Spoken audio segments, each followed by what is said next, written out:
I look at game theory and I look at how my kids play games, if they couldn't get past a certain level meant that they could never play that game again, in their mind that would be catastrophic.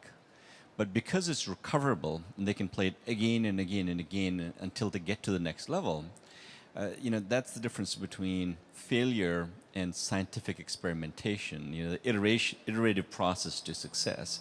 And I think that most so-called failures in life are just that they're the iterative process to success.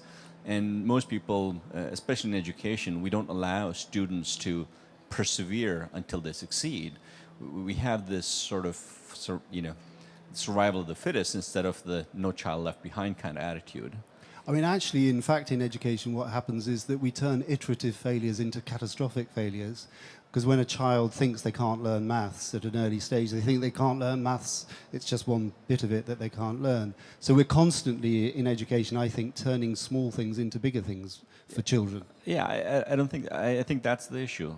The way the testing process is structured, the concept of second chance doesn't really exist. When I think of many successes in history or successful products in history, they wouldn't be around if they decided the first or the second time around not to continue. Microsoft launched Windows 1.0 in 1987 or so, and if they didn't continue and 7 years later come up with Windows 95, we wouldn't have Windows. In order to be able to learn from failures, we need to share our failures. And I think that the bias against failure actually ends up, that masking of it makes a lot of people make the same mistakes again and again. So as we see these innovative programs that are happening here, how many other ones didn't work? Why aren't they being shared? And then in that respect, other people won't take that same path and make those same mistakes. Maybe you say, in order to innovate, in order to be innovative, you make mistakes. You have to, experience failure. But see our country, international patent, number of the international patent admitted, it's number 2 next to United States. Number of the Nobel laureates, especially after entering into this century, number 2 after United States. So zero tolerance, hate to mistakes, we can innovate. So why we are talking about this? I think innovation means, like Steve Jobs mentioned, it's more like a connecting dots rather than making mistakes. So like a products of the Sony, music, art, technology, connecting different dots, we can make innovation. So biology, physics, so different disciplinary, we connect, we can make innovation. I would actually argue that one of the aspects of Japan is not have failure, but to keep the failure so small and so constrained that they don't break the system. If you look at Toyota's just-in-time manufacturing process, it's got it down so that you can have a small failure anywhere along the link, and it's not going to cascade up to be a larger failure. So I would argue that maybe this might be a matter of semantics, and it might be that Japan's actually structuring its systems in such a way that a failure doesn't cause ricochets throughout them. There's another. I mean, I do think that Toyota's story is that it started like many people in crisis, didn't it? And it innovated its way out of crisis and has constantly learned from small failures. I mean, what's really striking about Korea and Japan is the way that the learning is structured around incremental learning by doing whilst doing something, as opposed to the more radical kind of innovation and failure that you might see in Silicon Valley, where people take bigger leaps but also make bigger mistakes, I suppose. So actually, our government is running crisis management of Toyota for another natural disaster.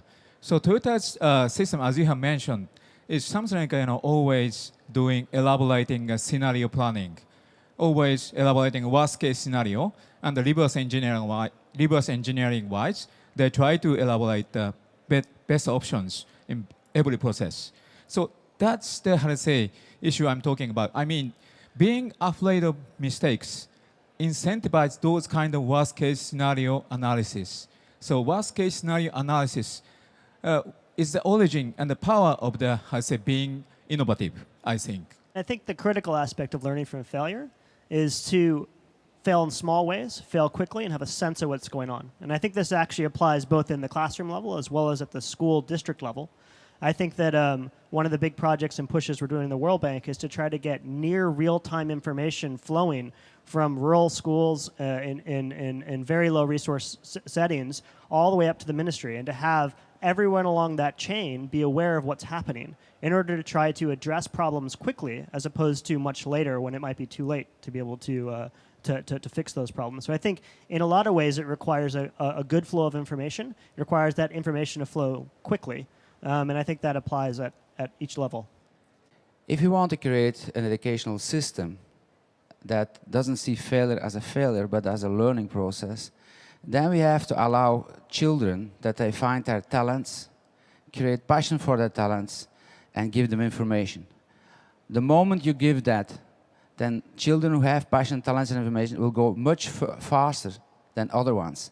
So you have to stop creating educational systems where children have to learn things where they don't have the passion or talent for, because then a failure is a real failure. You have to create an educational system where adapted to people, and that's the self-organized individual with learning. And as long as education doesn't do that, education isn't made for children, education is made for teachers. We end up supporting a lot of game-based learning companies in app development, things of that nature. And you know, the reason is that it is, the failure in there is not catastrophic. It is about levels. It's about iterating. It's about discovering how you get to the next level. How do you solve those issues, and so on. And I think that the testing process needs to be as such. We've got to, instead of deciding that there's a bell curve and some people are above 95 and X number have to fail, the educational process should be, we've got to decide how everybody gets to 100% or as close to it as reasonably possible. And in the real world, many will fail and many will succeed, and that's the reality. But the education process shouldn't be about that. Keep in mind that different students learn in different ways, and what success to one student is different from a success to another student. So to reassess all that, and once one of my university students told me, I give them a minimum amount of grades so they pass.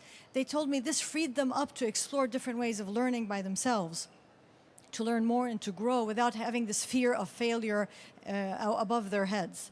And the other one is from Arthur C. Clarke, who said, the best word a scientist wants to hear when looking at results is not eureka, but, that's strange.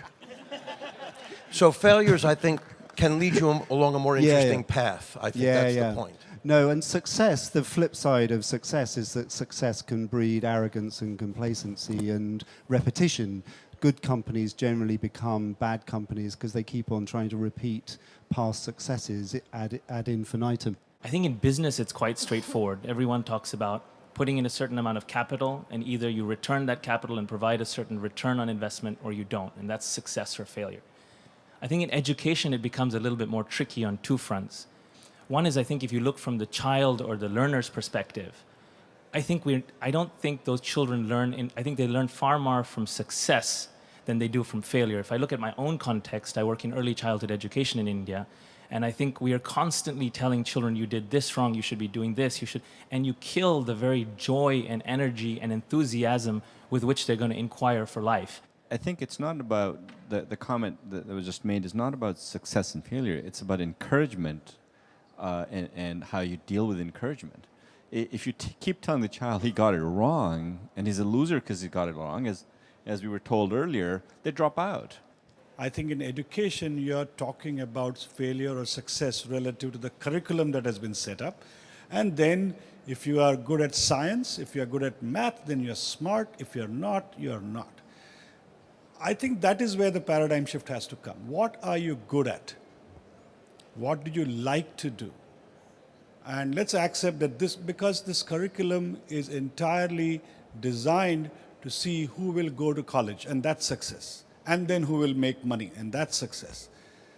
If you want to change that, then you got to say, what do you like to do, and how can you get better at that? And you can change your mind. I like to do this now, but I like to do that better.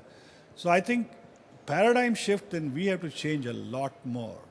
And I think our thinking is too focused on failure and success. So I like the idea of mistakes and efforts.